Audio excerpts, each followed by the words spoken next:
How to access cPanel Web Disk. Log into your cPanel account and you will be on this page. Go to the Files section and click the Web Disk.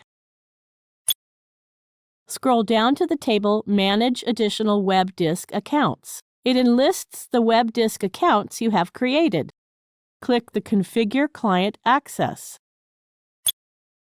There are options for different operating systems. Select the one which you use. Click Download Configuration Script.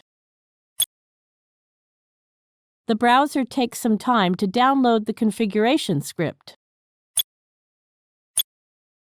Double-click the script to run it. Click the OK button. Now enter username and password.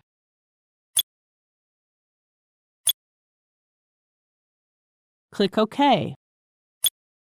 We have successfully mounted the web disk. We can treat it as any disk on a computer.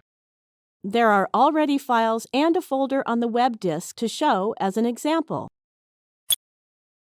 You can perform the various tasks on this file and folder. You can also add more files and they will be on the web. Now you know how to get access to cPanel Web Disk. Thank you for watching.